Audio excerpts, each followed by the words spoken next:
Sheriff Jake Thompson was enjoying a rare, peaceful morning. One hand held a steaming cup of coffee, the other lazily flipping through TV channels. It had been a while since he had a real day off. No emergency calls, no arrests to make, just the quiet comfort of his suburban home. Outside, the morning sun cast a warm glow over his neatly kept yard. Everything was perfect, until bang, bang, bang! A loud, aggressive knock shattered the silence. Not the polite kind, but the kind that made it sound like whoever was outside was ready to break the door down if necessary. Jake frowned. He wasn't expecting anyone, and no one in this town knocked like that unless there was trouble. With a sigh, he set down his coffee and stood up. Whatever this was, it looked like his peaceful morning had just come to an end. Jake barely had time to process the aggressive knocking before he swung open the door, only to be greeted by one of the most ridiculous sights he'd ever seen. 3 men stood on his porch, chests puffed out, wearing what looked like budget police uniforms from a cheap Halloween store. The leader, a middle-aged guy with a thick mustache and mirrored sunglasses, stepped forward and flashed a badge. Jake took one look at it and nearly laughed. The thing was barely better than something you'd get from a toy store. "Sir," Mustache Man said in an overly authoritative tone, "we need you to step outside immediately." Jake raised an eyebrow. "And you are?" "We're with the HOA enforcement unit," Mustache Man declared. Behind him, the other 2 lackeys nodded in agreement, trying to look intimidating, but only managing to look painfully out of place. Jake leaned against the doorframe, sipping his coffee. "HOA has an enforcement unit now? That's new." "We do," Mustache Man confirmed, lifting his chin proudly. "And we don't tolerate non-compliance." Jake sighed, already regretting answering the door. "All right, let's hear it. What exactly am I non-compliant with?" Mustache Man pulled a folded piece of paper from his pocket and dramatically flipped it open. "You have been cited for the following violations," he announced. 1. Your mailbox does not conform to HOA aesthetic standards. 2. Your porch furniture is unapproved. Jake blinked, then looked over at his completely normal black mailbox, then at the 2 perfectly ordinary Adirondack chairs on his porch. He looked back at them. "You're kidding." Mustache Man's expression remained deadly serious. "The HOA has strict guidelines, and we expect all residents to follow them." Jake exhaled slowly, rubbing his temple. "And what exactly happens if I don't?" The Mustache Man took a step closer, attempting to loom over Jake. "Failure to comply will result in penalties. If necessary, we will escort you to our holding facility." Jake stared at him for a long moment. Then he grinned.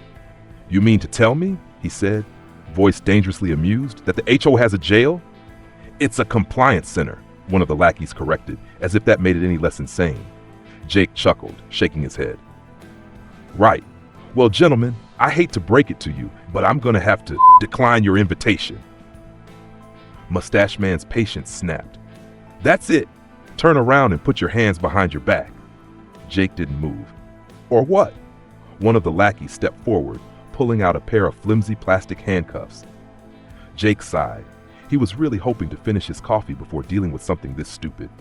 Jake let out a long, exaggerated sigh and slowly raised his hands, just enough to press the emergency signal on his radio, clipped to his belt. A silent distress alert went out to his team, and within minutes, real backup would be on the way. Mustache Man smirked, clearly thinking he had just won. "See, even tough guys learn their place eventually," he sneered. Jake fought the urge to roll his eyes. "Oh yeah, you've really got me now," he said dryly. One of the lackeys, clearly the least intelligent of the bunch, stepped forward with his cheap plastic handcuffs, ready to slap them on Jake's wrists. The second he got close enough, Jake moved. In a single swift motion, he grabbed the guy's wrist, twisted it behind his back, and spun him toward the nearest car. The lackey yelped as his face smacked against the hood, Jake locking his arm in place with ease. The other 2 HOA officers stumbled back in shock. "What the hell?" Mustache Man barked, his voice cracking. Jake gave him a smirk. "You were saying something about a compliance center?"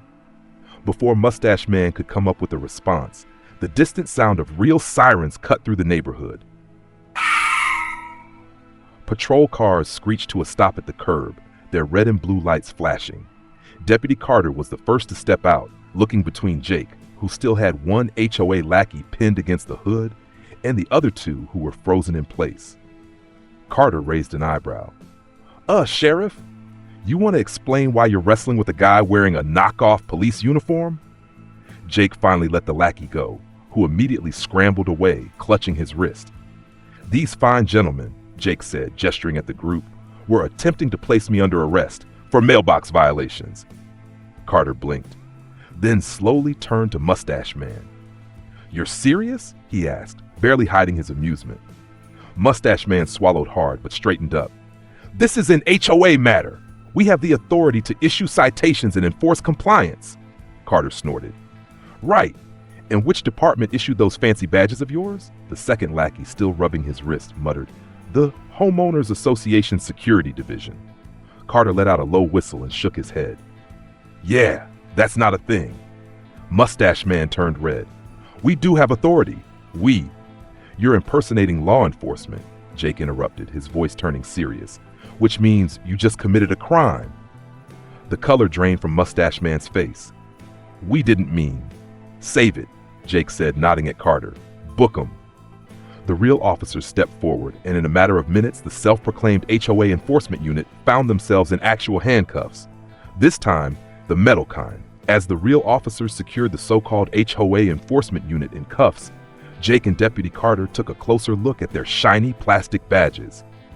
Carter flipped one over in his hand, examining the engraving. This is garbage, he muttered. Jake smirked. Yeah?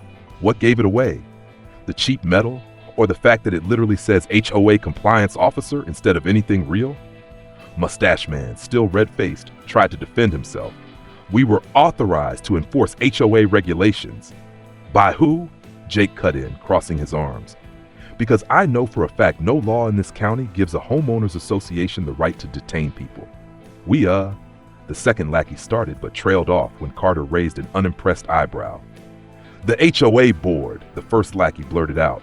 They told us we could enforce compliance and issue fines. It's totally legal. Carter scoffed. You sure about that?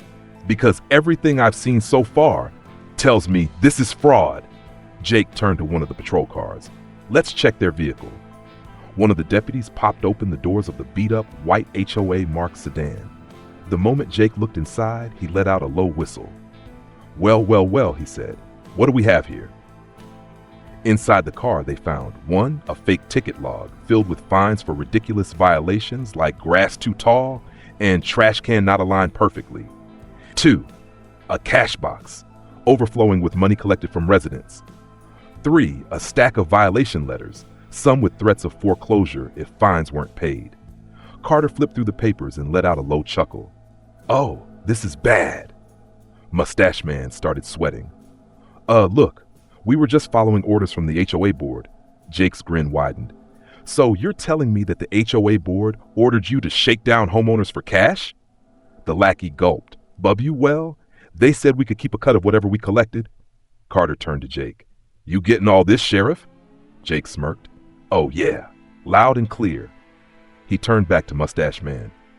Hope you boys like small rooms with iron bars, 'cause you're about to get some real enforcement training. As the last of the fake HOA cops were loaded into the back of the patrol cars, Jake clapped the dust off his hands and turned to Carter. Well, he said, that was entertaining. Carter chuckled. Yeah, but we're not done yet. Jake nodded. The fake enforcers were just the foot soldiers. The real masterminds were still sitting comfortably in the HOA office, thinking they were untouchable. One justice served, the arrests begin. By now, a crowd of residents had gathered, murmuring in anger as the truth spread. People started shouting complaints, how they'd been unfairly fined, harassed, and even threatened with foreclosure over bogus violations. An older man, probably in his 70s, shook his cane at the departing patrol cars.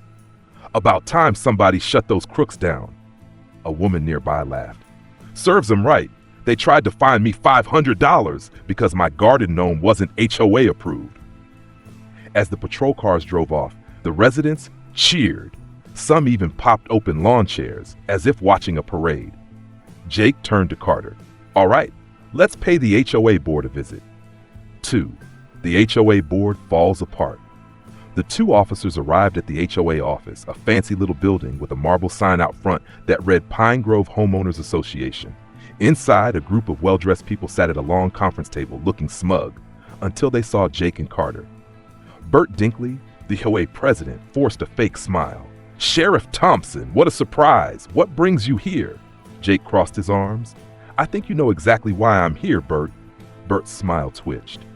"If this is about those enforcement officers, I can assure you that the HOA was only trying to."